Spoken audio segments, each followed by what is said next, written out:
Hello बच्चों, so in this class I am going to discuss, मैं आपसे discuss करूंगी जनवरी 29 का जेईई मेन का पेपर सेकंड शिफ्ट का। अब इसको साथ साथ देखते हैं कि लेवल क्या था। पर मैं ये देख रही हूँ, मैं बहुत सालों से जेईई मेंस की तैयारी करवा रही हूँ बच्चों को, बट आफ्टर लॉकडाउन जो जेईई में फिजिक्स का लेवल है वो थोड़ा कम हुआ है। अब उतने डिफ़िकल्ट क्वेश्चन नहीं आते हैं, काफ़ी सारे क्वेश्चन फॉर्मूले बेस्ड होते हैं, तो बहुत टफ नहीं है फिजिक्स। बस खुश होके और अच्छे मन से क्वेश्चन करना शुरू करते हैं। तो as usual take your notebook and pen और साथ मिल के करते हैं। हमें क्वेश्चंस वही, सोल्यूशन वही सुनना चाहिए जो हमें बिल्कुल नहीं आता है, अदरवाइज हमें प्रैक्टिस करनी चाहिए। मैं इसलिए सारे क्वेश्चंस करा रही हूँ, किसी को कुछ नहीं आता हो, किसी को कुछ नहीं होता होगा, किसी का कोई चैप्टर वीक होगा, तो जिसका जो चैप्टर वीक है वो उस हिसाब से क्वेश्चंस देखेंगे। ठीक है, तो ज़्यादा टाइम नहीं ख़राब करते हुए डायरेक्ट शुरू करते हैं। एज यूजुअल क्वेश्चन रीड करते हैं हम लोग इस ढंग से कि हमें एक बार में ही चीज़ें समझ आए, बिना घबराहट के, बिना पैनिक हुए। Question first, the temperature of gas having 2 into 10⁻25 molecule n is equal to 2 into 10⁻25 पर क्यूबिक मीटर। पर क्यूबिक मीटर का मतलब जो वॉल्यूम है वो 1 मीटर क्यूब है, और जो प्रेशर है वो 1.38 एटमॉस्फेरिक है। और 1 एटमॉस्फेरिक जो प्रेशर होता है 10⁵ न्यूटन पर मीटर स्क्वायर या फिर पास्कल। ये जो क्वेश्चन बना ये हमारा काइनेटिक थ्योरी का बना। अब हमसे क्या पूछते हैं, टेम्परेचर। अब हमें फॉर्मूला पता है PV is equal to nRT। अब मैंने कैसे याद किया है, जहाँ पर n हमारा नंबर ऑफ मोल होता है और R की वैल्यू क्या होती थी हमारी, R की वैल्यू होती थी हमारी 8.31 जूल्स पर मोल, और ये टेम्परेचर केल्विन में। बट यहाँ पर हमें मॉलिक्यूल दिया है। क्या दिया है, मॉलिक्यूल। तो जब हम मॉलिक्यूल की बात करते हैं तो ये जो PV is equal to NKT बना हमारा, where N is a number of molecule. ठीक है, मैंने कैसे याद किया है, R की यूनिट होती थी पर मोल, तो मैंने याद कर लिया कि R के साथ N क्या हो जाएगा, मोल, और K के साथ क्या हो जाएगा, पर मॉलिक्यूल। बस अब हमें T निकालना है बच्चे, देखते हैं, पुट कर लेते हैं फटाफट वैल्यू। PV upon NK।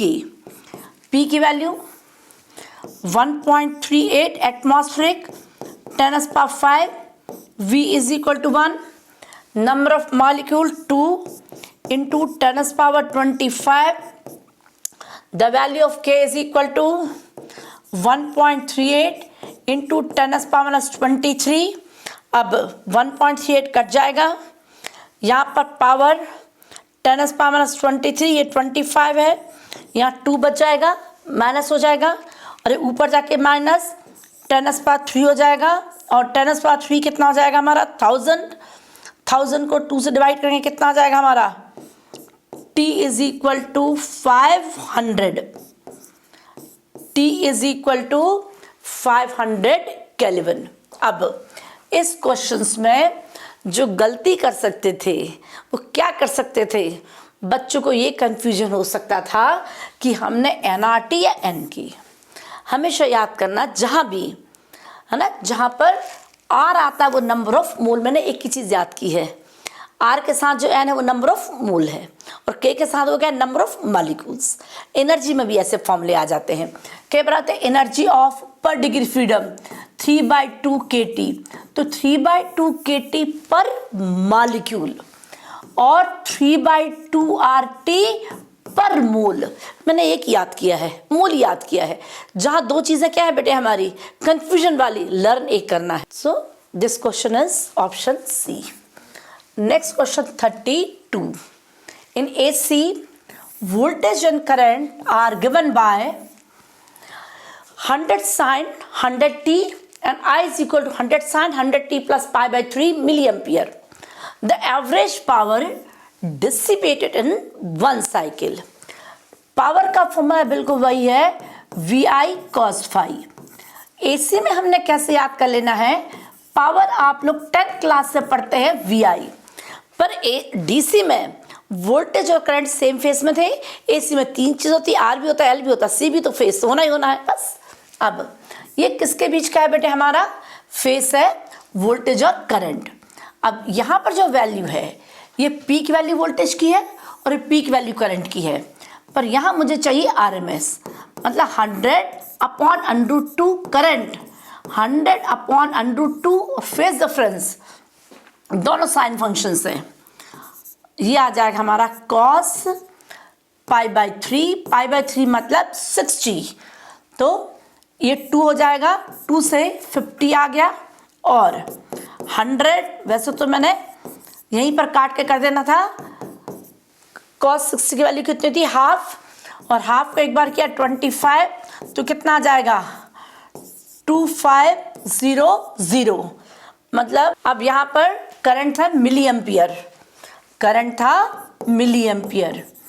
-3, 1 2 तो चला गया, 1 मतलब 2.5 what.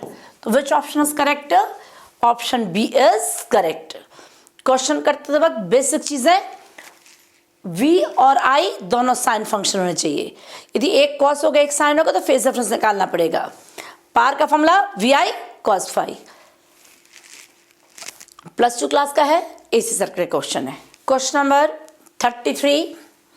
Particle is moving in straight line.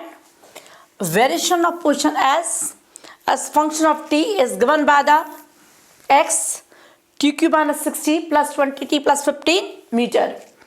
The velocity of the body when acceleration becomes 0. Velocity निकाल लिया when acceleration is equal to 0. करते हैं फटाफट.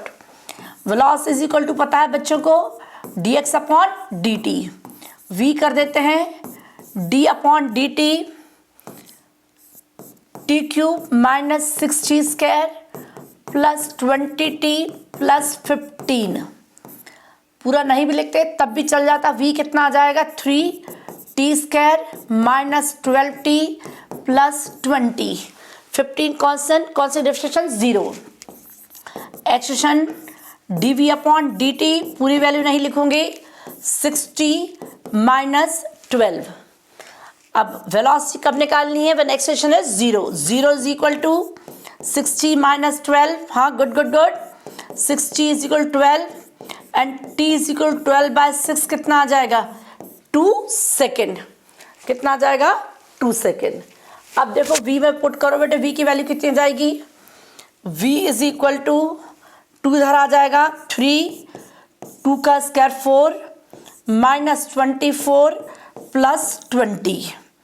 ये कितना आ जाएगा 12 माइनस 24 प्लस 20. ये आ जाएगा -12, और ये this is 8 metre per second. Option A, it is 8 metre per second. बिल्कुल डिफरेंशिएशन है, बेसिक थी, डिफरेंशिएशन थी. चाहे तो बच्चे आप बिल्कुल यहाँ भी कर सकते थे बिना कुछ लिखे. 3t square minus 12t plus 20. एक बार और करना था, 3t और 2 कितना जाएगा 60 minus 12 is equal to 0. t कितना था 2, और ये लिख लेते हैं. इतने स्टेप लिखने की भी जरूरत नहीं थी. तो काइनेमेटिक्स का क्वेश्चन था, सिंपल क्वेश्चन था. Next question, a plane electromagnetic wave of frequency f is equal to 35 megahertz travel in a free space along x direction. जो वेव है उसकी डायरेक्शन i कैप है. At particular point space and time जो electrical field है, the electrical field E is equal to 9.6 J cap volt per metre. यहाँ पर bold E देने का मतलब भी है वेक्टर, है ना. पहले काफ़ी जगह ये वाला सिंबल ला बना के कैपिटल E का मतलब है वेक्टर.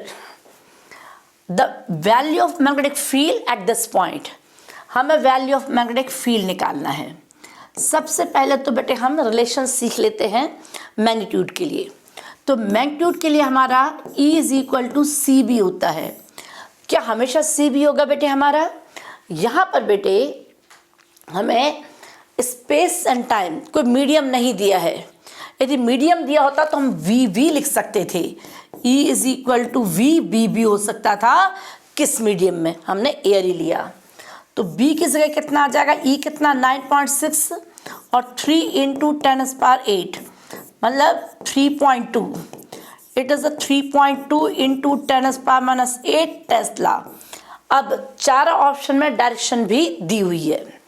अब डायरेक्शन निकालने के लिए जो डायरेक्शन होती है वो हमेशा E क्रॉस B, याद रखना बेटे, direction E cross B। E cross B magnitude का E is equal to C B होता है। अब इन्होंने मुझे दे दिया ये जो डायरेक्शन है वेव जा रही है वो आई में जा रही है और इलेक्ट्रिकल फील्ड जे में है। अब वेक्टर लगाओ। कैसे मैंने याद किया है? आई जे के, आई के बाद जे, जे के बाद के, मतलब डायरेक्शन ही आ गई। तो जे के बाद यदि के आ गया इसका मतलब हो जाएगा आई ये करेक्ट है। जे क्रॉस के कितना होगा? आई, मतलब बी की डायरेक्शन जो है के। अब देखते हैं बेटे, यहाँ तो दो ऑप्शंस दिख रहे हैं बेटे हमें। So which option is correct? A 3.2 10⁻⁸ के टेस्ला। Got it? ये वेव का क्वेश्चन था। ये भी हम सिंपली क्वेश्चन गिनते हैं। Question number 35। The n mole of polyatomic gas, जिसकी डिग्री ऑफ फ्रीडम हमारी 6 है, must be mix with 2 moles of monatomic gas so that the mixture behave as a diatomic gas। जो मिक्सचर है वो डायटोमिक गैस बिहेव करे। The value of n, इसका मतलब हमें ये पता होना चाहिए कि डायटोमिक गैस और F हमारी डिग्री ऑफ फ्रीडम को रिप्रेजेंट करता है। हम ऐसा कर लेते हैं कि डायटोमिक गैस की डिग्री ऑफ फ्रीडम कितनी है। तो डायटोमिक गैस की जो डिग्री ऑफ फ्रीडम है दैट इज 5। अब हम डिग्री ऑफ फ्रीडम निकाल लेते हैं। So degree of freedom F कितना आ जाएगा मेरा? N1 F1 plus N2 F2 divided by N1 plus N2। अब मिक्सचर डायटोमिक कर रहा है, मतलब ये फिगर तो 5 आ जाएगा। और जो पॉलीएटॉमिक गैस उसके कितने मोल हैं बेटे? N, तो ये N आ गया। ये कितना आ जाएगा? 6। N2 कितना है बेटे हमारा? 2 मोल्स दे दिए हैं, 2 मोल्स। और कौन से? मोनोटॉमिक। तो मोनोटॉमिक गैस की डिग्री ऑफ फ्रीडम कितनी होती है? Monoatomic degree of freedom 3। और N1 कितना है बेटे हमारा? N प्लस ये कितना है? 2। अब इसको क्रॉस मल्टीप्लाई कर देते हैं हम। 5N plus 10 6N plus 6 10 minus 6 6N minus 5N। तो N कितना आ जाएगा हमारा? N is equal to 4। तो which option will be correct? Option D is a correct. Same type का फॉर्मूला हमारा मिक्सचर में, यदि हमें मिक्सचर का सी भी निकालना होता या सी पे निकालना होता तब भी लगता N1 CV1 plus N2 CV2, same formula लगता है। तो ये भी हमारा किस में से आ गया? आप करंट थ्योरी समझ सकते हैं बेटे आप, है ना। Question is a 2 particle X and Y, 2 particle X and Y having a equal charge are being accelerated to the same potential difference। दोनों का potential difference भी same आ गया। Thereafter they enter normally in a region of uniform magnetic field and describe circular path of radii r1 r2, the mass ratio of x and y। अब हमें radius का formula पता होना चाहिए। तो radius का फॉर्मूला होता है mv/qb। यदि आपको याद है बहुत ही अच्छी बात है, नहीं याद है तो सिंपल, जब कोई भी चार्ज पार्टिकल मैग्नेटिक फील्ड में एंटर करेगा तो centripetal force mv² / r is equal to Q V B, ये चार्ज, और एक v हमारा कट गया और आर ए आ गया। बट ये v और ये v सेम नहीं है बेटू, ये v स्पीड है, ये पोटेंशियल है, और इसको हम लोग जो रेडियस है इसको हम लोग p अपॉन क्यू बी भी बोल देते हैं। p मतलब लीनियर मोमेंटम। अब एनर्जी और लीनियर मोमेंटम में रिलेशन होता था p स्क्वायर अपॉन 2m, तो हम p की जगह क्या पुट कर सकते हैं यहाँ पर देखेंगे बेटा, 2me और ये अंडरूट और कितना आ जाएगा p, मतलब 2me अपॉन क्यू बी। अब ये इलेक्ट्रिकल फील्ड नहीं है, तो r कितना आ जाएगा हमारा, p is equal to Q upon B, और E is a energy, E is a energy.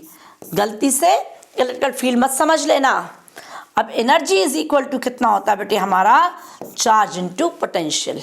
तो इसको हम क्या कर देंगे बेटे, under root of 2m Q V upon Q B.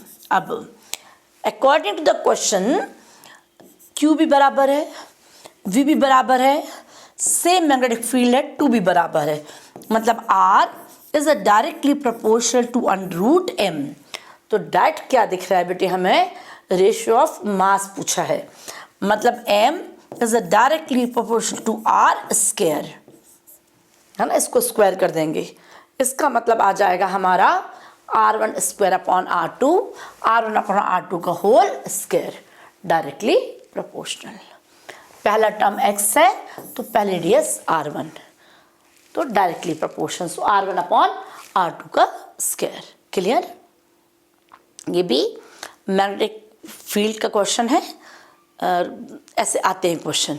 शायद ये फॉर्मूला हो सकता है कुछ बच्चों ने डायरेक्ट याद कर लिया हो कि रेडियस इज इक्वल टू, अब डायरेक्ट भी याद कर सकते थे कि radius is equal to under root of 2me upon Q B भी याद कर लेते हैं।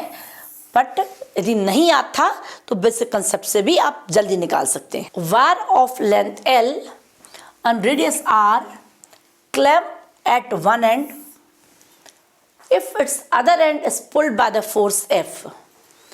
एक wire of length L and radius R is clamped at one end if other end is pulled by the force F।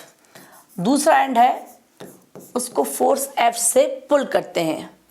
इस length increase by delta L, हमारा L increase हो जाता है। If radius of the wire and the applied force both are reduce to half of their original value. तो radius थी जो हमारी R, वो हमने R/2 कर दिया, और फोर्स भी हमने R/2 कर दिया, keeping original length constant. The increase in length will become. अब ये जो हमने डायग्राम बनाया है, यदि मैं इसको ऐसे बना लेती तो आपको थोड़ा ज़्यादा अच्छे समझ आना था कि ये F फोर्स है। तो यंग्स मॉडुलस का कंसेप्ट है, एकदम से क्वेश्चन है, देखेंगे बेटे आप। फोर्स अपॉन एरिया करते थे, एरिया कितना आ जाएगा, pi R square, change in length upon original length. अब इन्होंने चेंज इन लेंथ ले दिया, यहाँ पर कर दो delta L FL upon pi R square. पहले ये लेंथ स्मॉल l थी, अब बोलते हैं ये L डैश कितना हो जाएगा। फोर्स को बोलते हैं कि हमने आधा कर दिया, लेंथ वही है, पाई की वैल्यू वही है, R की वैल्यू मैंने कर दी R/2, मतलब R स्क्वायर यहाँ कितना आ जाएगा 4 और 2 कट जाएगा। तो यदि मैं इन सारी वैल्यूज़ की बात करूँ FL upon pi R square, तो L डैश हमारा किसके बराबर आ जाएगा, ये किसके बराबर आ जाएगा L, तो 2L। तो जो लेंथ होगी that will B 2 times, length कितनी हो जाएगी 2 टाइम्स। सिंपल सा क्वेश्चन था, यंग्स मॉडुलस का। डायरेक्ट भी आप लोग ऐसे लिख सकते थे इसको। अब मैंने डायरेक्ट एरिया को पाई आर स्क्वायर क्यों कर दिया, क्वेश्चन में इन्होंने क्या दिया हमें, रेडियस, तो एक और स्टेप बढ़ाते, इसलिए एक बार में क्या लिख दिया, पाई आर स्क्वायर। Got it? तो यंग्स मॉडुलस का ये भी क्वेश्चन सिंपल क्वेश्चन में गिनेंगे हम। Question 37, a small liquid drop of radius r is divided into 27 identical equal drop.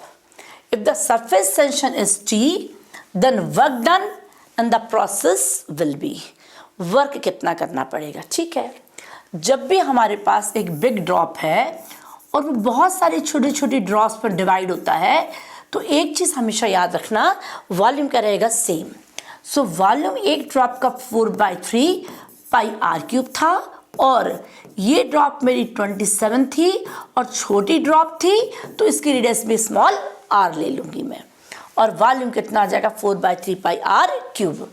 और ये तो हमारे यहाँ कैंसिल हो जाएगा, और 27 को हम लोग बेटा 3 का क्यूब लिख लेंगे आर क्यूब।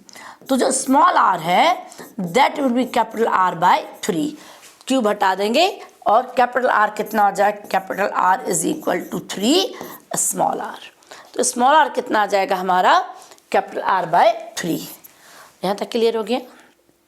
स्मॉल आर आ जाएगा कैपिटल आर बाय 3। अब वर्क कितना होता है, तो वर्क इज इक्वल टू, वैसे तो आपको पता है फोर्स इनटू डिस्टेंस होता था, पर हमें वर्क चाहिए है in terms of surface tension. तो in terms of surface tension होता था surface tension and change in area. यदि फॉर्मूला नहीं याद है तब के लिए बताया बेटे मैंने।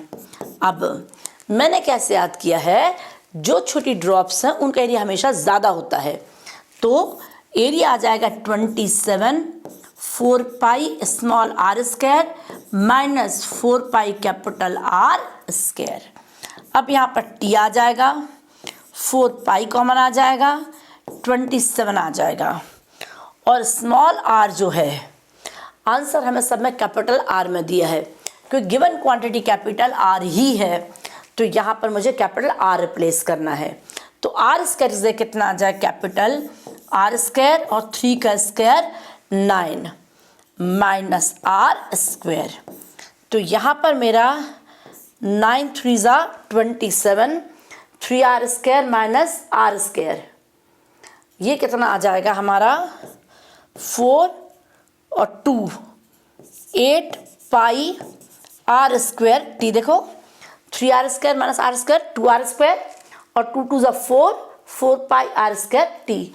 है ऐसा कोई option? Yes, 4 pi R square T, option D is correct. कई बार बच्चे डायरेक्ट फॉर्मूला लिख लेते हैं, तो डायरेक्ट फॉर्मूले में गलती होने की क्या चांसेस होती है कि यहाँ पर साइन माइनस आ जाता है। कई बार हो सकता हमें ऐसे दे दिया हो, ये छोटी छोटी ड्रॉप्स हैं, ये मिला के एक ड्रॉप बना रही है, ऐसे भी क्वेश्चंस होते हैं। तो माइनस साइन से कंफ्यूज मत होना, डायरेक्ट फॉर्मूले से भी आप लोग इसको कर सकते हैं। The next question is 39।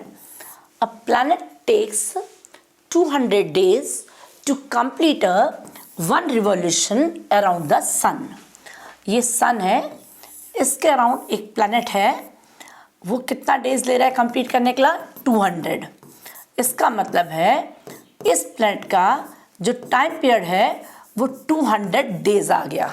Next, if the distance of the planet from the sun is reduce to 1/4 of the original distance. मान लेते इनिशियल डिस्टेंस r था, बाद में उन्होंने बोल दिया हमने डिस्टेंस r/4 कर दिया। How many days will it take to complete a revolution? ये ग्रेविटेशनल का क्वेश्चन है। डायरेक्ट फॉर्मूला कितना था? t² is directly proportional to r³। हमें क्या निकालना है? t2। तो t2² upon t1² r2³ upon r1³। अब देखते हैं r2 कितना है, r/4। तो r/4 का क्या, 4 4 ज़ा 16, 16 4 ज़ा 64, और ये r³, ये हमारा कैंसिल आ गया। अब t2 का स्क्वायर हटा देंगे, और ये t1 ये कितना आ जाएगा 1/8, और t1 कितना है हमारा, t2 is equal to 200 upon 8। तो 2 से 4 और 2 से 100, और t2 is equal to 25 R. t2 is equal to 25 R. अब यदि बिल्कुल कंसेप्ट बनाना है तो न्यूक्लियर में भी यही फॉर्मूला लगता है। मैंने कैसे याद किया है, ग्रेविटेशन में सन बड़ा है और प्लैनेट छोटे और ऐसे से घूम रहे हैं। न्यूक्लियर में क्या होता है, हमारे एटम में ये न्यूक्लियस बहुत छोटी है और इलेक्ट्रॉन ऐसे से घूम रहे हैं, तो वहाँ भी टाइम पीरियड और रेडियस में सेम कंसेप्ट लग जाता है। So the next question is the question number 40। Bob of mass m suspended by light string of length l। Bob of mass m है और एक लाइट स्ट्रिंग से सस्पेंड कर दिया। It has imparted a minimum horizontal velocity at the lowest point A such that it just complete half circle reaching the top position B। मतलब ये ऐसे बोलते हैं कि यहाँ हम कितनी वेलोसिटी इम्पार्ट करें ताकि ये हाफ सर्कल कंप्लीट करके यहाँ तक पहुँच जाए। यहाँ तक पहुँचने के लिए आपको यदि याद हो तो यहाँ जो वेलोसिटी थी √5 g r तो होनी ही चाहिए। यदि यहाँ पर √5 g r से वेलोसिटी कम होगी तो ये ऊपर तक नहीं पहुँचेगा। और यहाँ पर जो वेलोसिटी होती है वो g r, यहाँ पर वेलोसिटी 0 नहीं हो सकती है। यदि यहाँ वेलोसिटी 0 हो गई तो सीधे नीचे गिर जाएगा, सर्कल कंप्लीट नहीं करता है। तो ये आपको अच्छे से मालूम है बात। अब हमें काइनेटिक एनर्जी पूछ ली है, तो काइनेटिक एनर्जी कितनी हो जाएगी? Kinetic energy equal to half mv² at A point and half mvb square kinetic energy at B point। Half m कट जाएगा A पॉइंट पे 5 gr और टॉप पॉइंट पे gr, दैट इज अ 5:1। ये कितना आ जाएगा? 5:1। The next question is a two sources of light emit with the power of 200 watt. The ratio of number of photon of visible light emitted by each source having wavelength 300 nanometer and 500 nanometer respectively। मतलब दो sources हैं और अब इन sources से हमें निकाला number of photon. अब हमें ये पता है यदि एक फोटोन एमिट होता तो उसकी जो एनर्जी थी वो थी हमारी hc/λ। यदि मान लो मैंने बोला एक सेकंड में n फोटोन एमिट होते हैं तो मैंने n/t किया है और ये पर t कर दिया, मतलब नंबर ऑफ फोटोन पर सेकंड, तो यहाँ tt तभी हमारा बैलेंस हुआ। एनर्जी अपॉन टाइम कहलाती पावर और इसको मैंने नंबर बोल दिया और hc/λ बोल दिया। अब मुझे नंबर निकालना है तो power λ/hc is equal to n। अब मुझे n is a directly proportion to lambda नज़र आ रहा है, मतलब क्या लिख लेंगे बच्चे हम? n1/n2 is equal to λ1/λ2। और एक वेवलेंथ हमारी 300 है और एक कितनी है? 500। दोनों को काट दिया, ऑप्शन आ जाएगा हमारा 3/5। अब ये हमने क्या समझना है बेटे कि जो एक फोटोन थी उसकी एनर्जी हमेशा hc/λ। यदि मैंने बोला एक सेकंड में n फोटोन निकलते हैं तो हमने क्या किया? n पर सेकंड। अब यहाँ n तो नंबर था तो यहाँ पर hc/λ आ गया, बट यहाँ एक t आया तो यहाँ पर t आ गया। एनर्जी अपॉन टाइम को हम क्या कर लेते हैं? पावर कर लेते हैं। ठीक है, तो ये भी बहुत टफ क्वेश्चन नहीं था। ये किसका आ गया? हमारा ड्यूल नेचर का। +2 क्लास के काफ़ी क्वेश्चंस हैं, 42 question. In the given circuit the current in the resistance R3 is. R3 में ये कितना है बेटे हमारा? यहाँ से करंट गया बेटे हमारा और ये करंट आया। अब ये 4 ओम और ये 4 ओम, ये दोनों किस में आ गए हमारे? पैरेलल। ये कितना है बेटे हमारा? 2 ओम और ये कितना है बेटे हमारा? 2 ओम और ये कितना है? 1 ओम। Parallel combination R1 R2 upon R1 + R2 और ये कितना आ जाएगा? 4 × 4 और 4 + 4 कितना आ जाएगा? 8 और ये 2 और ये 2 ओम और यहाँ पर कितना आ जाएगा? 10 वोल्ट। ठीक है, 2 and V is equal to IR V कितना 10, ये कितना 5 और ये कितना I, तो I इज इक्वल टू आ जाएगा 2 एम्पियर। I कितना गया हमारा 2 एम्पियर। हमसे पूछा क्या है R3 में कितना करंट जाएगा।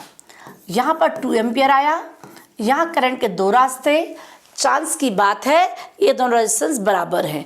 जब बराबर है तो करंट भी बराबर, यहाँ भी 1 एम्पियर, यहाँ भी 1 एम्पियर, यहाँ मिलके 2 एम्पियर हो जाएगा। मतलब करंट कितना आ जाएगा हमारा यहाँ पर 1 एम्पियर। नेक्स्ट क्वेश्चन, ये भी सिंपल क्वेश्चन था। मुझे 29 का सेकेंड शिफ्ट का पेपर थोड़ा ऑब्जेक्टिव सारे सिंपल मतलब ज़्यादा सिंपल लग रहे हैं। The question is the Bob of simple pendulum was released from horizontal position. The length of the pendulum is 10 मीटर। एक सिंपल पेंडुलम है, मान लेते यहाँ तक आ गया है ना, हॉरिजॉन्टल पोजीशन मतलब यहाँ आ गया, इसकी लेंथ 10 मीटर थी, यहाँ से रिलीज किया, फिर ये यहाँ आ गया। अब क्या बोलते हैं, if it is dissipate 10% of initial energy against air resistance, the speed with which Bob arrive at the lowest point. मान लेते हैं 10% एनर्जी लॉस ही नहीं हो रही है, तो क्या कंसेप्ट लगाना था, इस पॉइंट पे जो एनर्जी थी वो पोटेंशियल एनर्जी कितनी थी, mgh, और यहाँ कितना आ जाएगा हमारा 12 mv²। अब 10% एनर्जी हमारी डिसिपेट हो गई, इसका मतलब है यहाँ जितनी एनर्जी थी उसका 10% लॉस हो गया, तो बची कितनी है हमारी 90%, तो इसका 90% एनर्जी हमारा 12 mv² के बराबर होगा। मतलब 90% of mgh is equal to 12 mv²। एक m कट जाएगा, g की वैल्यू भी 10 और h की वैल्यू भी 10 मीटर, क्योंकि लेंथ कितनी थी 10 मीटर, ये 100 चला गया। ये कितना आ जाएगा 90 × 2 इज इक्वल टू v²। अब यहाँ पर इसमें दिया है, ठीक है। अब 90 तो 90 कर दूंगी मैं, और 2 × 2 × 5 और v²। देखो कैसे किया, 9 किया, 9 और मल्टीप्लाई 10 होना था, 10 को 2 मल्टीप्लाई क्या कर दिया 5। अब क्यों किया मैंने ऐसे, 9 का अंडरूट के बाहर कितना गया 3, और 2 2 है तो 2 आ जाएगा, और √5v आ जाएगा, मतलब 6√5। कितना ऑप्शन आ जाएगा ए, 6√5। हमने ऐसा कंसेप्ट आपने सीखा था, जितनी एनर्जी mgh है वो किसके बराबर है, 12 mv² के बराबर है। पर यहाँ पर क्या बोला है, हमारी 10% एनर्जी का लॉस हो गया, तो ये एनर्जी थी उसका 10% कम हो गया, मतलब बचा कितना 90, तो मैंने डायरेक्ट 90% कर दिया। जब भी परसेंट होता है 90%, परसेंट का साइन हटा के 90/100। And next question, an electrical field is given by E is equal to 6i cap 5j cap plus 3k cap. The electrical flux through the surface area, हमें फ्लक्स निकालना है, और area कितना हमारा 30i cap m², lying in a xz plane। अब flux होता था हमारा E डॉट ए, बोलो इसको मल्टीप्लाई करोगे 6 × 30, ये कितना आ जाएगा 180। सो 44 का ऑप्शन कितना आ जाएगा 180। Flux E dot D S. Dot product में बच्चे आप लोग को पता है आई से आई, जे से जे, के से के, यहाँ ना जे वाली टर्म है ना के वाली। ऐसे याद करना, जब भी डॉट प्रोडक्ट निकालना है आई से आई मल्टीप्लाई करना है, जे से जे करना है, के से के। मैंने कैसा किया आई आई जे जे के, आई आई जे जे के। 44th क्वेश्चन भी इलेक्ट्रोस्टैटिक्स का था, सिंपल क्वेश्चन था। नेक्स्ट 45, ये भी 12th क्लास का सिलेबस आ गया। In Young double slit experiment, light from 2 identical sources are superimposed on a screen. The path difference between 2 light reaching at point on the screen 7 lambda by 4. The ratio of intensities fringes at this point respect to the maximum intensity of the fringes. मतलब जो maximum intensity हम लोग बोलते थे जहाँ पर हमारा जो फेज डिफरेंस था 0 और मैक्सिमम इंटेंसिटी का फॉर्मूला था हमारा I1 plus I2 plus 2 under root I1 under root I2 cos phi. अब जब फेज डिफरेंस 0 है तो cos phi 0 कितना आ जाएगा 1 और ये कितना आ जाएगा I, दोनों आइडेंटिकल सोर्स है I plus I under root I आ गया 2I. जो मैक्सिमम इंटेंसिटी आ गई दैट इज अ 4I. ये जब भी आइडेंटिकल सोर्स होते हैं हम डायरेक्टली 4I लिख लेते हैं. अब नेक्स्ट इंटेंसिटी निकालेंगे बेटे हम जहाँ पर पार्ट डिफरेंस 7 लैम्डा बाय 4 है. तो इस पार्ट डिफरेंस को यदि हम फेज डिफरेंस में बना लें तो क्या रिलेशन था हमारा फाई के नीचे 2 पाई और लैम्डा के नीचे हमारा x के नीचे लैम्डा. अब फाई अपॉन 2 पाई और डिस्टेंस कितना था 7 लैम्डा अपॉन 4 और लैम्डा कट गया और ये 2 कट जाएगा. फाई इज इक्वल टू आ जाएगा 7 पाई बाई 2. 7 पाई बाई 2 का मतलब हो गया multiple of pi by 2. Multiple of pi by 2 मतलब फेज डिफरेंस 90 और cos 90 की जो वैल्यू होती है वो क्या होती है 0. तो जो cos 90 की वैल्यू है ना, जो पाई बाई 2 की वैल्यू है वो 3 पाई बाई 2 की है, वो 5 बाई 2 की है, वो 7 पाई बाई 2 की है. तो जो I की वैल्यू आएगी that will B I plus I और ये 0 मतलब 2I.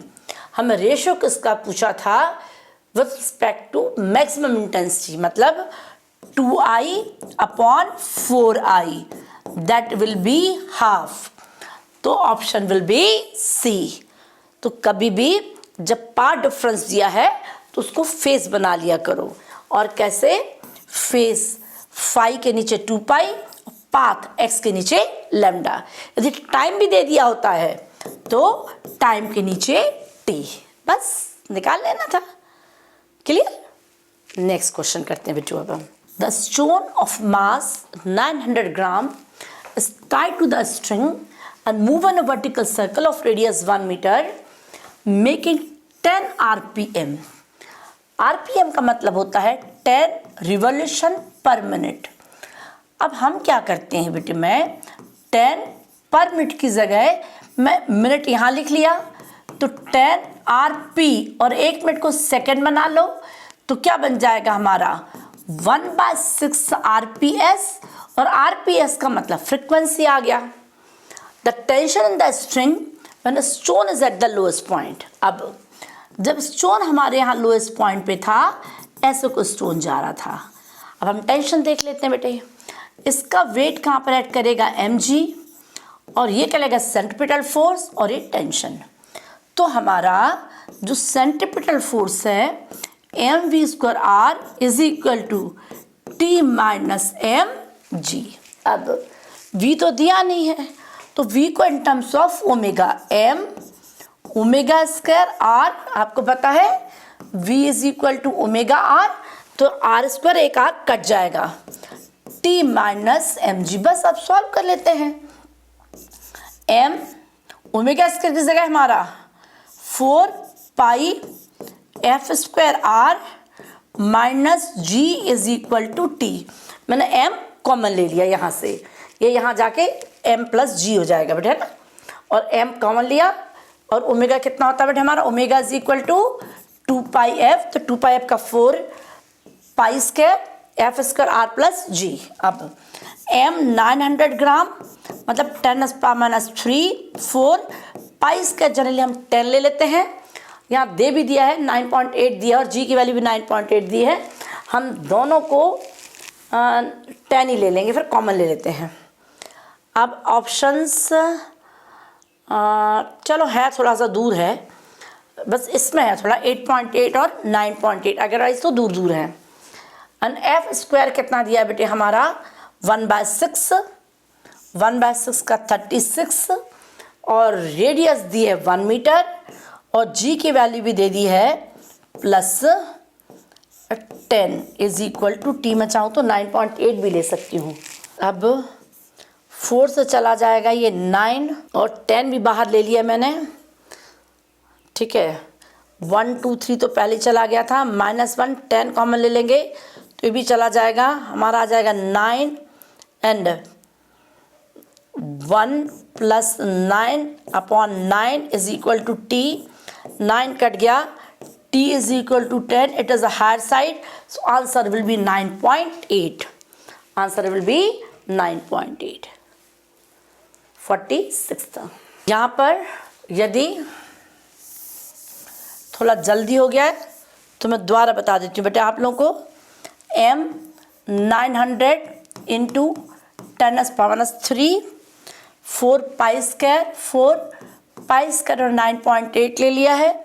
f² 36, r की वैल्यू 1 है प्लस 9.8 और कितना है t। अब ये हो जाएगा हमारा 9 और 2 0 चले गए तो हो जाएगा 10⁻⁻1। 9 into 10⁻⁻1, take 9 point as a common और यहाँ पर मैंने एलसीएम ले लिया है ना, तो 1/9 + 1, तो 1 और 9 + 1 इधर कितना आएगा, डायरेक्ट यहाँ कर दूँगी 10/9, तो 9 कट जाएगा और एक 10 कट जाएगा, तो टेंशन की जगह आ जाएगा बच्चे हमारा इट इज़ अ 9.8 एग्जैक्ट आ गया। मैंने जी की वैल्यू 10 की जगह 9.8 लिख दी। क्यों लिख दी, क्योंकि उन्होंने दे दिया है बेटे, है ना। हमें नहीं दिया होता तो हम 10 ही ले लेते हैं। Clear. So option is a. Question number 47, if distance between object and it's 2 times magnified virtual image produced by the curve mirror. अब सबसे पहले हमें ये समझना है बेटो, जो कर्व मिरर है वो कन्वेक्स है या कनकेव। यहाँ पर एक अच्छे से दे दिया, जो इमेज था वो 2 times ऑफ द ऑब्जेक्ट है, तो हमारा कनकेव मिरर जो होता है उसमें ही हमारी वर्चुअल इमेज थी वो मैग्नीफाइड बनती थी। यहाँ पर हम लोग ऑब्जेक्ट रखते थे, यहाँ से एक रेज आती थी, फिर ये फोकस से निकला करती थी और फिर एक हमारी सेंटर ऑफ कर्वेचर से। अब हम क्या करेंगे, इन दोनों को हम लोग एक्सटेंड करेंगे, इनको एक्सटेंड किया तो ये हमारी इमेज थी ए और बी। अब मान लेते हैं यहाँ का डिस्टेंस x है, लेट। अब ये डिस्टेंस देखते हैं v कितना आता है, तो जो हमारा h2/h1 का फॉर्मूला था वो हमारा -v/u होता है। अब कई बार कंफ्यूज होते हैं कि माइनस है प्लस, क्योंकि लेंस और मिरर एक है, तो मैंने कैसे याद किया होता है कि मिरर में 1/f is equal to 1/u plus 1/v, तो यहाँ पर प्लस था तो यहाँ पर माइनस। अब जो u है वो कितना आ गया बेटे हमारा, ये 2h आ गया और h आ गया और -v और u भी कितना मेरा -x, यहाँ से रेज जारी है और यहाँ से तो माइनस कट गया, h कट गया, तो हमारा x 2x is equal to v आ गया, हमारा 2x is equal to v आ गया। अब जो डिस्टेंस उन्होंने बोला था u + v दिया था क्वेश्चन में 15, ये भी x और 2x और ये 15, तो x की जगह आ गया बेटे हमारा 3 आ गया, x से कितना आ जाएगा, सॉरी 5 आ गया। तो अब हम मिरर फॉर्मूला पुट करते हैं फोकल लेंथ के लिए, 1/f is equal to 1/v plus 1/u। अब 1/v कितना है बेटे हमारा 1/2x और u कितना है बेटे हमारा 1/x। x की वैल्यू 5, तो u इज इक्वल टू 5, तो v इज इक्वल टू कितना आ जाएगा 10। अब फॉर्मूला जब पुट करेंगे हम 1/f is equal to 1/u plus 1/v, u कितना आ जाएगा -5 प्लस v कितना आ जाएगा 10। एलसीएम ले लिया, ये आ गया -2 प्लस 1 और 1/f, तो कितना आ जाएगा बेटे मेरा 1/f इज इक्वल टू -1/10 और F is equal to -10 centimetre. F is equal to -10 centimetre. It is 47th question. Clear? Curve था तो आप कंफ्यूज हो सकते थे कि मैडम कन्वेक्स है कि कनकेव, ठीक है, कि यूवी का साइन लेने के लिए। पर जब इमेज हमारी वर्चुअल मैग्नीफाइड कैसे बनती है? सिर्फ कनकेव में। कन्वेक्स में हमेशा डिमिनिशी बनती है। ये थोड़ा सा कंफ्यूज करने वाला क्वेश्चन था। सिंपल है पर कंफ्यूज थोड़े हो सकते थे क्योंकि एक वर्ड दे दिया है कर्व, तो बच्चों को एग्जाम में लग सकता था कि कौन सा लेना है। The next question is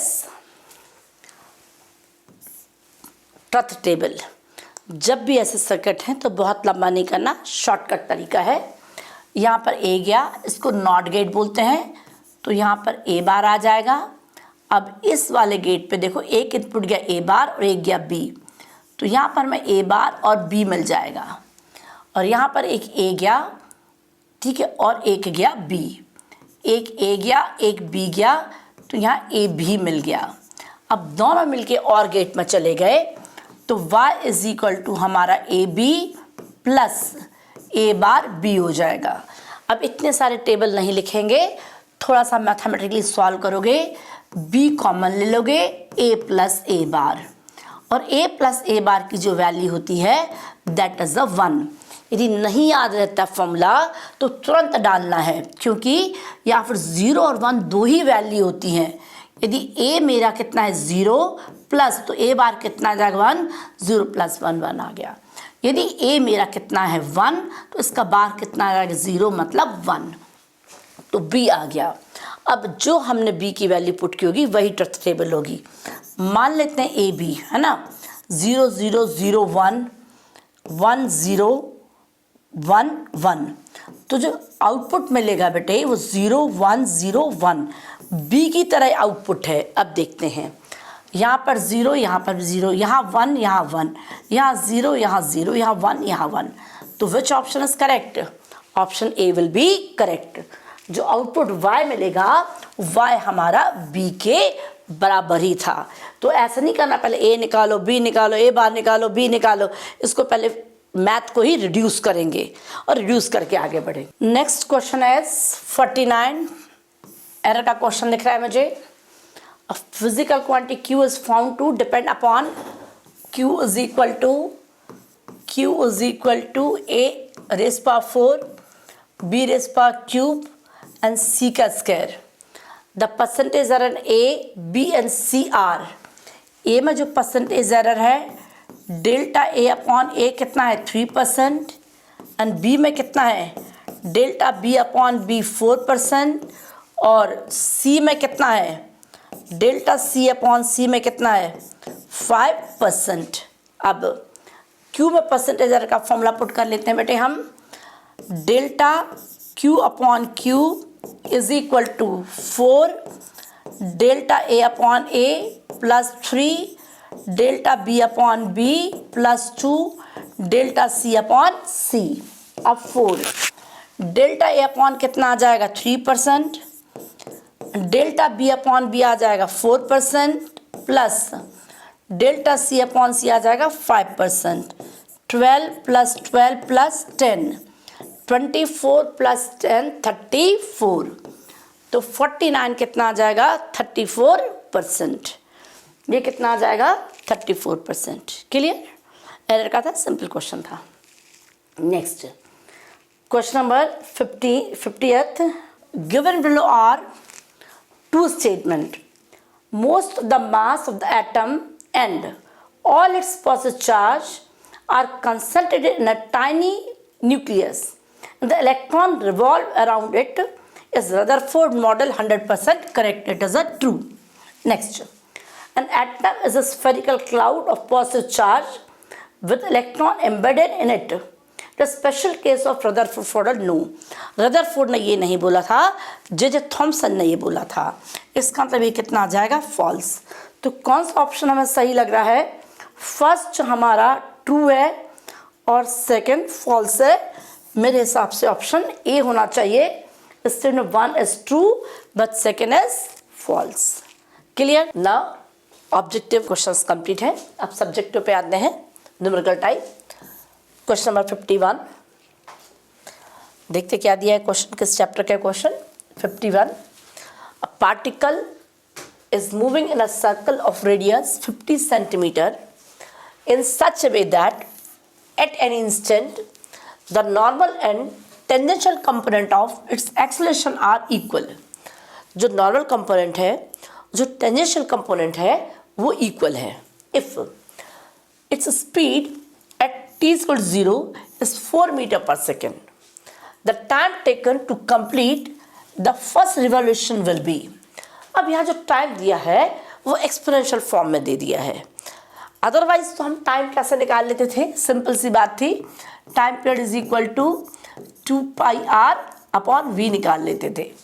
but वो कब निकालते थे, जब यूनिफॉर्म सर्कुलर मोशन होगा. अब इन्होंने क्या दिया है, 2 एक्सटेंशन लग रही है. इसका मतलब है कि देखो एक ऑब्जेक्ट है तो एक एक्सटेंशन इसकी कौन सी हो गई हमारी, सेंट्रीपिटल, चाहे नॉर्मल दो, और एक क्या हो गई बेटा हमारी टेंजेंशियल एक्सेलरेशन. अब और दोनों को इन्होंने बराबर दे दिया है. जो रिजल्ट चाहिए वो मुझे एक्सपोनेंशियल फॉर्म में चाहिए. ये क्वेश्चन थोड़ा अनयूजुअल क्वेश्चन है, तो ऐसे बहुत कॉमन क्वेश्चन नहीं है. इसको हम थोड़ा डिफिकल्टेबल मान सकते हैं. अब देखते हैं. ए सी इज इक्वल टू AT. अब सबसे पहले AC मतलब सेंट्रीपिटल एक्सेलरेशन. तो AC हमारा होता है v/r. अब r रेडियस है और इसको हम लोग dv/dt लिख सकते हैं, v/r. अब dv/v इधर आ जाएगा, 1/r और ये dt आ जाएगा. और दोनों को मैं इंटीग्रेट कर दूंगी और टाइम की लिमिट पुट करेंगे. तो यहाँ पर टाइम कितना दिया है, जब टाइम 0 था तो स्पीड 4 थी, जब टाइम t था तो स्पीड मुझे मालूम नहीं, v है. अब ये आपको इंटीग्रेशन मालूम होगा, याद तो बहुत अच्छी बात है. नहीं पता है बेटा तो हम कैसे कर लेंगे इसको, v-2 और dv. फिर कैसे होता था, v-2 + 1 डिवाइडेड बाय -2 + 1, और फिर ये -1 आ गया और ये भी माइनस, मतलब v⁻⁻1 और ये माइनस, तो हम इसको -1/v. वैसे तो मैथ के बच्चे आप लोग को पता होना चाहिए 1/v का डायरेक्ट कितना आ जाएगा, -1/v. अब कितना आ जाएगा 4 और कितना आ जाएगा v, और r कॉमन आ जाएगा. ये dt का कितना आ जाएगा t, और डायरेक्ट पुट कर दूंगी 0 - t.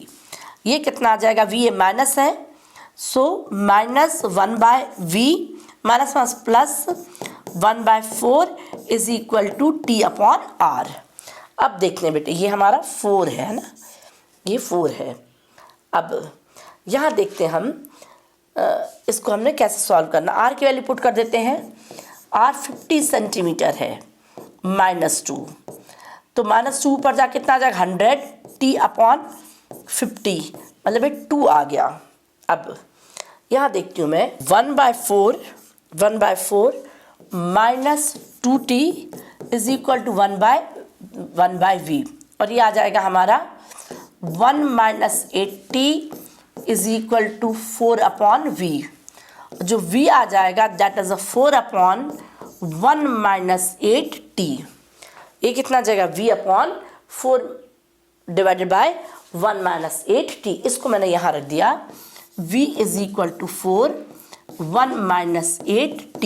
अब यहाँ पर जो हमारा आंसर है एक्सपोनेंशियल फॉर्म में अभी भी नहीं आया. अब मुझे एक्सपोनेंशियल फॉर्म में चाहिए.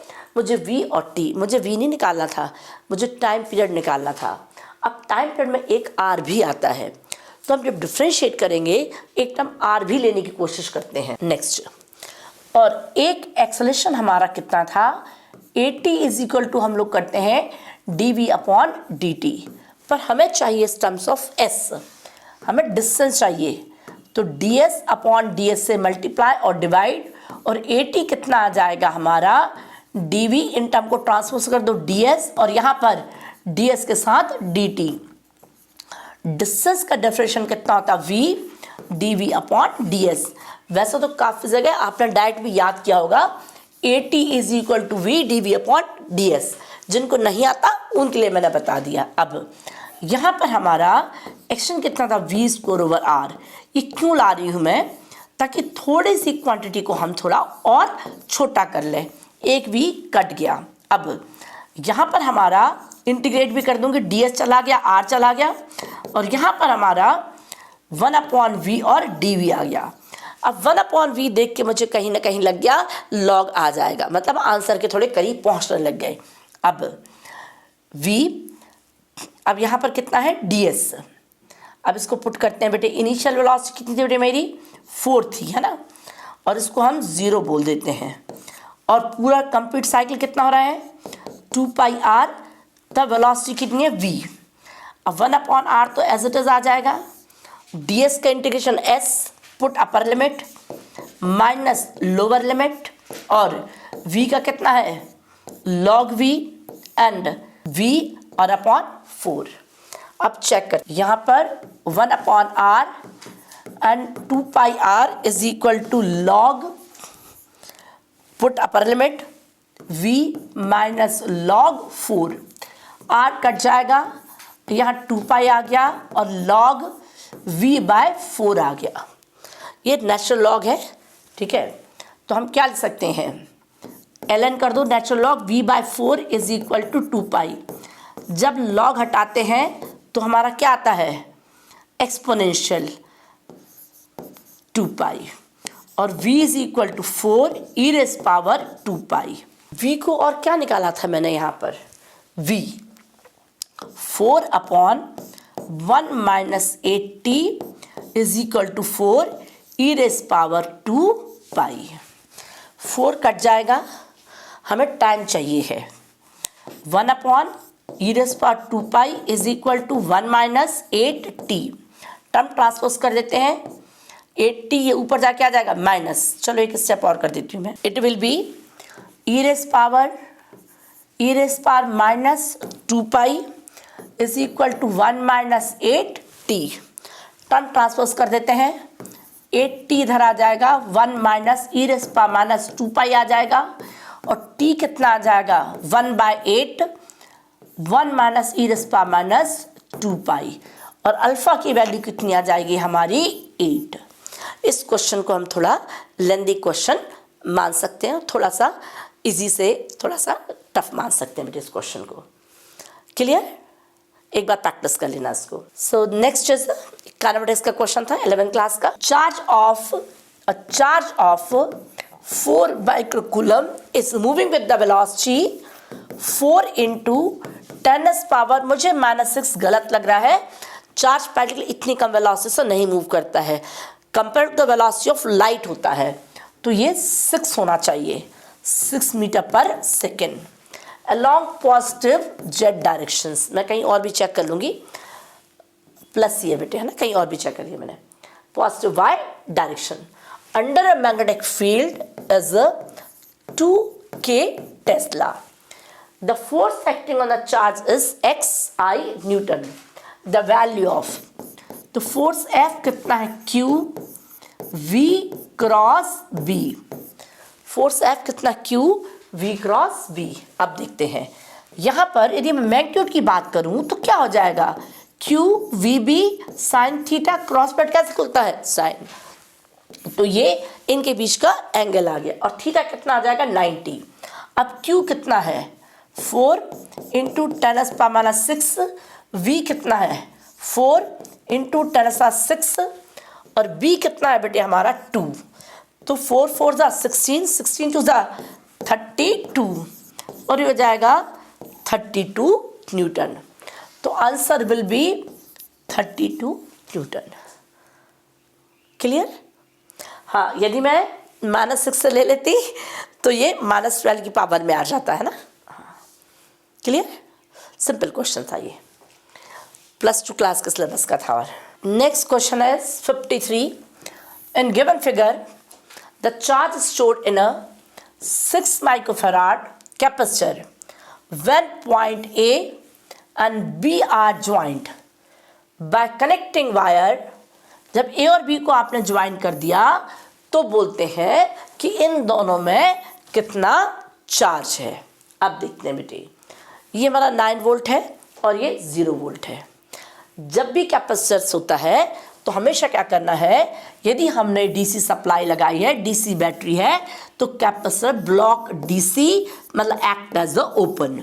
तो जो डायग्राम बना वो मेरा बना, ये 9 वोल्ट हुआ और एक रजिस्टर यहाँ आ गया, करंट यहाँ चला गया, एक रजिस्टर यहाँ आ गया। और चाहे तो आप आपको इस ढंग से भी समझ सकते हो। डायग्राम का मतलब ये होता है 9 और ये 0। अब ये कितना था, 6 था और ये कितना था, 3। अब इसमें करंट कितना फ्लो करेगा देख लेते हैं। ये 3 और 6, रेजिस्टेंस कितना आ जाएगा, R 6 और पोटेंशियल 6 नहीं, 6 + 3 9, पोटेंशियल 9, तो I is equal to V/I मतलब 1। करंट 1 आ गया, यहाँ कितना पोटेंशियल ड्रॉप हो जाएगा, V is equal to IR, 6 × 1 है ना, V is equal to IR।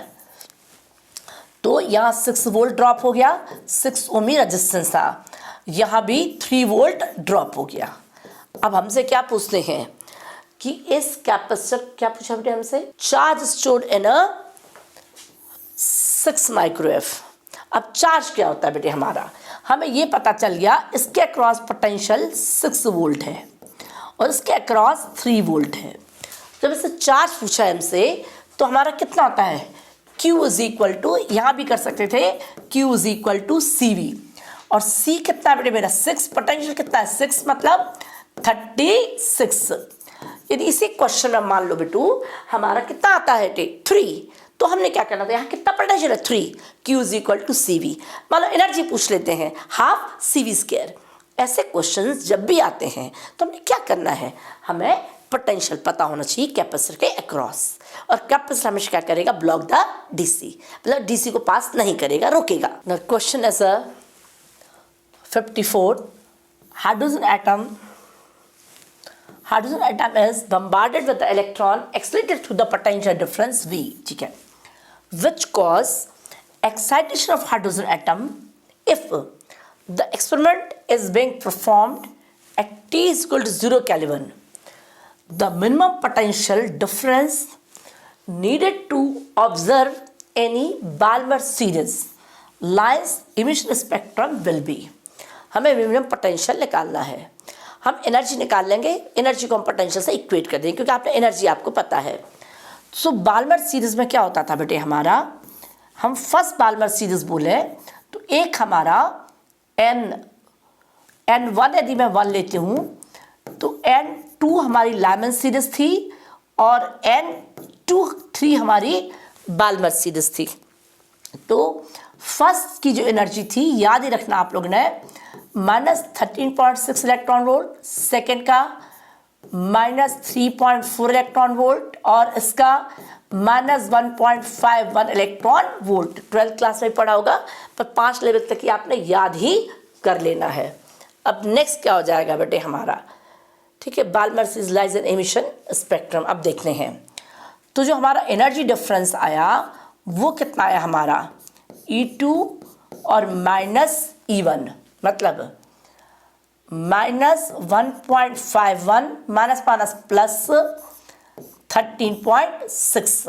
अब देखते हैं 13.6, 1.51, ये कितना गया 0 और ये आया बेटे आपका 5, है ना, तो ये कितना गया 9, 0 और ये आ जाएगा हमारा 12।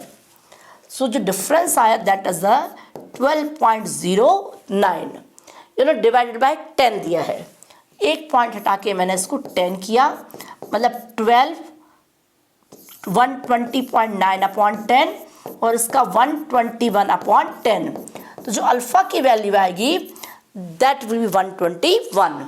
सो alpha is equal to 121, alpha is equal to 121। ये भी 12th क्लास का पोर्शन का था। 55th, next is a horizontal straight wire 5 meter long extending from east to west। East to west एक वायर है, ईस्ट टू वेस्ट, लेंथ कितनी दी है 5 metre, falling freely at right angle to the horizontal component of earth magnetic field. Falling freely, जो horizontal component है वो कितना 0.6 into 10⁻⁴ weber per metre square. The instantaneous value of EMF induced in the wire when the velocity is 10 metre per second. अब इसमें सबसे ज़्यादा जो हमें करना है ये मोशनल EMF का क्वेश्चन होता है और E is equal to BLV formula है। बट ये फॉर्मूला कब लगता है? हमारी जब तीनों चीज़ें एक दूसरे के परपेंडिकुलर हो। सिंपल तरीका याद करने का, कैसे ड्राइव किया वो नहीं, ये अब यहाँ पे उन्होंने दे दिया है कि जो वायर है ना, अब हम ये तीनों डायरेक्शन देखेंगे तो हमें तीनों डायरेक्शन क्या लग रही है? Perpendicular to each other. करते हैं मल्टीप्लाई, कितना आ जाएगा हमारा? लेंथ कितनी दी है? 5, बी कितना दिया है बेटे हमारा? 0.6 10⁻⁴ और वेलोसिटी कितनी दी है? 10। एक 0 यहाँ चला गया, ये कट जाएगा और ये 30 और एक 0 चला गया, 3 आ गया। कितना आ जाएगा? 3 इंटू 10⁻³ वोल्ट। कितना आ जाएगा? 3 into 10⁻³ volt. So which of answer will B 3। The body of mass 5 kg moving with the uniform speed. एक ऑब्जेक्ट है जिसका मास 5 kg है, moving with the uniform speed. Uniform speed से मूव करता है, कितना है? 3√2 मीटर पर सेकेंड। ये हमारा x और y प्लेन है। Along a line y is equal to x - 4। अब यहाँ पर कितना है बेटे हमारा? जो x - 4 है हमने कैसे कंपेयर करना? y is equal to mx plus c करना है, ठीक है। अब ये कितना आ जाएगा हमारा? -4। ये आ गया मेरा -4 और ये थीटा है। So m is equal to 1 is equal to 10 theta और ये 45 है, ये आ गया। अब क्या बोलते हैं? Angular momentum. अब स्पीड कितनी हमारी? 3√2। अब यदि मैं ये एंगल मैंने बताया आपको tan थीटा 1 है तो थीटा इज इक्वल टू 45। जब भी ऐसे स्ट्रेट लाइन दिए हो तो हमेशा y इक्वल टू mx से कंपेयर करना। ये y एक्सिस हो गया, x एक्सिस हो गया और c की वैल्यू यहाँ पर -4 आई तो मैंने -4 यहाँ बना दी और m की जगह 1 आया तो m कहलाता है मेरा tan थीटा। tan थीटा किसके बराबर? 1 तो 45। अब इसको हम इस यहाँ पर रिजॉल्व कर देते हैं। 3√2 cos 45, cos 45 हो जाएगा 1/√2 और ये कितना आ जाएगा? 3 और ये भी कितना आ जाएगा हमारा? 3। क्लियर? ये कितना आ जाएगा? 3 और ये भी कितना आ जाएगा हमारा? 3। Got it?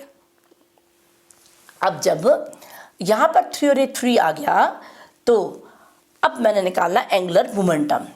तो जो एंगुलर मोमेंटम L आता था वो हमारा होता था, L हुआ करता था हमारा R क्रॉस P और R P साइन थीटा और P भी आपको पता है RMV साइन थीटा। यदि मान लो थीटा की वैल्यू 0 है तो साइन थीटा कितना है? 0 तो L क्या जाएगा? 0। तो इसीलिए 3√2 को रिजॉल्व किया, क्योंकि यदि ये पॉइंट मैं यहाँ पर लिया, मैं इस पॉइंट को यहाँ भी ले सकती थी, मैं इस पॉइंट को यहाँ भी ले सकती थी, है ना। तो ये वाली वेलोसिटी, तो ये वाली वेलोसिटी यहाँ भी हो सकती थी। तो जहाँ मर्जी हमने वेलोसिटी लेनी थी, ओरिजिन से जो परपेंडिकुलर डिस्टेंस है वो 4 ही रहना था। वो क्या रहना था? 4 बस। और ये एंगल कितना था? 90, क्योंकि हम किसके बीच ले रहे हैं? V और R। तो बस वैल्यू पुट कर दो। R की वैल्यू कितनी थी बेटू हमारी? डिस्टेंस कितना था? 4 और मास कितना है? 5 और V कितना था बेटा हमारा? 3। तो कितना आ जाएगा? 15 4 60, जैसे भी आपको याद रहता है 23 60 kg metre square second square. Clear? Next question. The question 57, in a given circuit the current flowing through the resistance 20 ohm, 20 ohm में जो करंट जा रहा है that is a 0.3 एम्पियर है और while emitter reads, जो एमिटर की current है वो 9 है। इसका मतलब ये समझ आ गया बेटे हमें इस सर्किट में कि ये 20 है, यहाँ पर 0.3 है, तो उसके अक्रॉस वोल्टेज कितना जाएगा? V is equal to IR। मतलब 0.3 मल्टीप्लाई 20 मतलब 6। अब ये जो रेजिस्टेंस है 15 ओम, इसके अक्रॉस भी हमारा जो पोटेंशियल है वो क्या रहेगा, सेम मतलब 6। तो यहाँ का करंट कितना हो जाएगा हमारा 6/15, तो ये कितना आ जाएगा 0.4 एम्पियर। यहाँ कितना था 0.3 एम्पियर। अब जो टोटल करंट था एमीटर में वो तो कितना था मेरा 0.9 था, मतलब 0.3 यहाँ चला गया, 0.4 यहाँ चला गया, बचा कितना 9 में से 0.2। तो इस ब्रांच से जो करंट गया 0.2 चला गया, इसकी वैल्यू R1 है।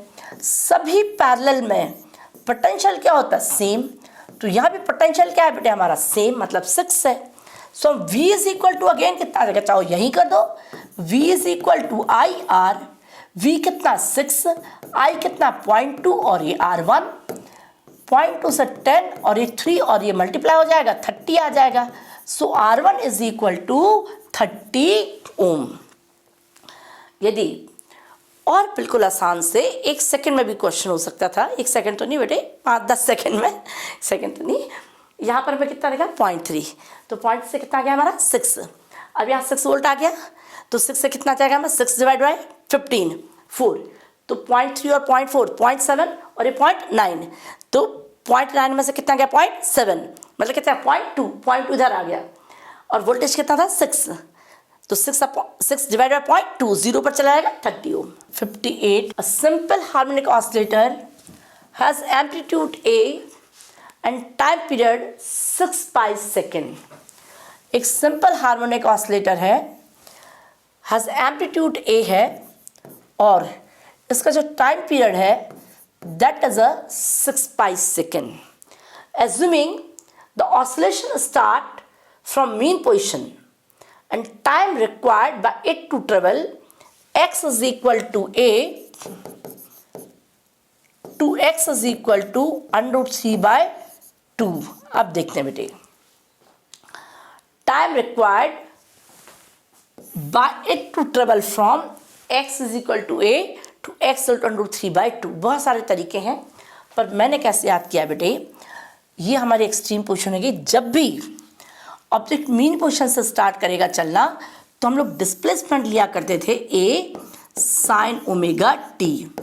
जब एक्सट्रीम से चलना शुरू करेगा तो डिस्प्लेसमेंट लेते थे हम x is equal to a cos ωt। अब देख लो बेटे x कितना दिया है √3/2, a is equal to a cos ωt, a cut जाएगा, √3/2 in terms of cos 30, cos 30 मतलब cos π/6 और cos omega 2π/t and t, cos हट जाएगा, कितना आ जाएगा π/6 is equal to 2π/t at small t, ये कट गया, और t/12 एंड t, और t कितना है 6π/12 और t, और ये कितना आ जाएगा π/, तो यहाँ पर कितना आ जाएगा 2, तो t इज इक्वल टू आ जाएगा π/2। तो कंपेयर कर लेंगे बच्चे, तो कंपेयर करके x की वैल्यू कितना आएगी 2, where x is equal to 2। Clear, ये भी बड़ा भी कर सकते थे, कॉस लेके करना, एक्सट्रीम से कॉस मीन से sine. The question is 2 metallic wire P and Q, 2 wire हैं P and Q of same volume are made up of same material। Same material दोनों का यंग्स मॉडुलस बराबर है, डेंसिटी भी बराबर है। If area of cross section and ratio, एक का एरिया A1 है और एक का एरिया A2 है और इनका रेशियो 4/1 है।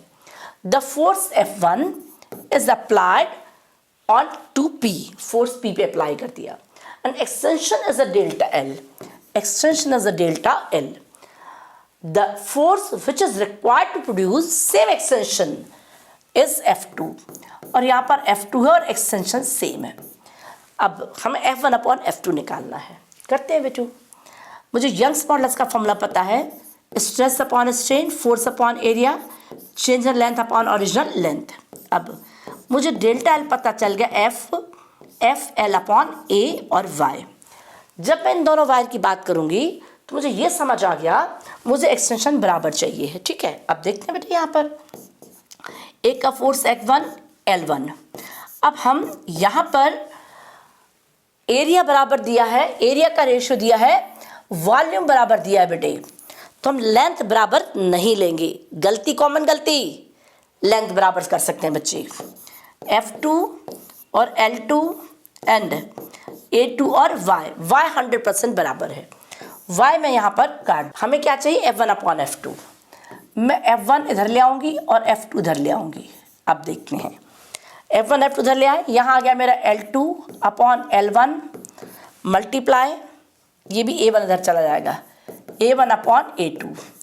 जब मुझे वॉल्यूम बराबर दे दिया है, इसका मतलब है volume area and length and area and length, A1 L1 A2।